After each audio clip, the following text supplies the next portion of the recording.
नमस्कार। एक संत महात्मा थे, खूब विद्वान, खूब अध्ययन करते, नित्य ध्यान साधना करते थे। उनके यहाँ लोगों का तांता लगा रहता था। लोग आते, अच्छी अच्छी बातें सीखकर अपना जीवन में अपनाते थे। और उनके ठीक विपरीत दिशा में एक वेश्या रहा करती थी, खूब सुंदर, आकर्षक एवं मनमोहक कपड़े पहनती, अपने घर को भी व्यवस्थित रखती थी।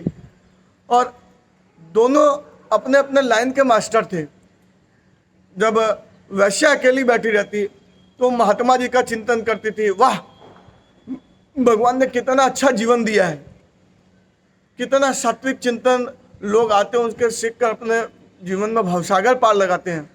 और जब महात्मा जी अकेले बैठे रहते थे तो वो वैश्या का चिंतन करते थे, भगवान कितना अद्भुत जीवन दिया, भोग विलास का आनंद भी प्राप्त होता है और धन भी उपार्जन करती है।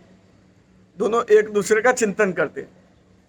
वैश्या के मरने के बाद उसे स्वर्ग मिला, और जब महात्मा जी के मरने के बाद उन्हें नरक ले जाया जा रहा था तो वो पूछ उठे, बोले, भगवान, वैश्या को स्वर्ग और मुझे नरक।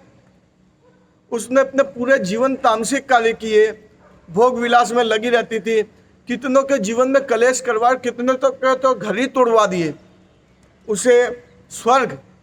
और मैं पूरे जीवन सात्विक चिंतन देता रहा लोगों को, और मैंने कितनों को भवसागर पार कराया है, उसे स्वर्ग और मुझे नरक। यमराज बोले, आप दोनों को पिछले जीवन के कर्मों के आधार पर इस जन्म में माँ बाप के संस्कार, स्थिति परिस्थिति, सुविधा असुविधा के अनुसार उसे वैश्या का जीवन मिला और आपको संत का। लेकिन वो तामसिक कार्यों में लिप्त होते हुए भी भाव से सात्विक चिंतन करती थी, और आप पूरा जीवन सात्विक कार्यों में लगे रहते थे, लोगों को सात्विक चिंतन देते थे, मगर भाव से तामसिक कार्यों में लगे रहते थे। इसीलिए उसे स्वर्ग और आपको नरक।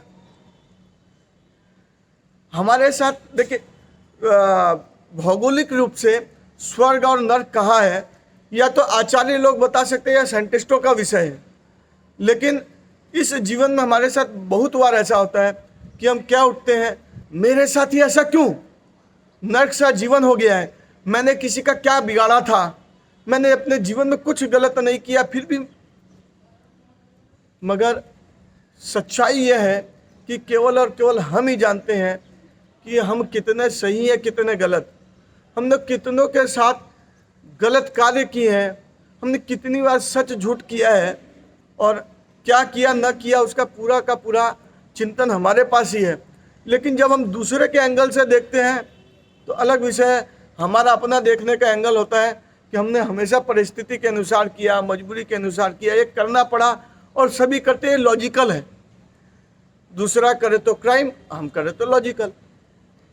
लेकिन यदि हम ये देखें कि भगवान या यूनिवर्स का जो सिस्टम है, वहाँ जहाँ भी लेखा जोखा होता है वो कर्म के साथ साथ भाव से होता है। और यदि अच्छे भाव से कोई कर्म किए जाते हैं, उसमें कुछ त्रुटि भी रह जाती है, तो वो अच्छे ही कहलाते हैं। लेकिन बहुत अच्छा स्वरूप हम दिखाएं और भाव बुरे रखें, हम कुछ भी कहें अपनी कथनी से, लोग क्या समझेंगे पता नहीं, मगर जो यूनिवर्स का सिस्टम है वहाँ एकदम डाटा एंट्री सही होती है, और गलत भाव से किए गए कार्य कभी भी अच्छे तो नहीं हो सकते। इसीलिए कहते हैं सात्विक चिंतन करो, अच्छा बोलो, अच्छा करो। यदि कोई बिना भाव के 56 भोग लगाता है और कोई भाव से जाकर प्रणाम भी करता है, तो आपको क्या लगता है किसकी भक्ति स्वीकार होगी? इसी हिसाब से हमें भी शुद्ध भाव रख करके अपने कार्य करने चाहिए। आशा है आपको आज का विषय पसंद आया होगा। इसे लाइक करें, अपने मित्रों के साथ शेयर करें, और मुझसे जुड़े रहने के लिए शैलेश बागड़ी यूट्यूब चैनल को सब्सक्राइब अवश्य करें। नमस्कार।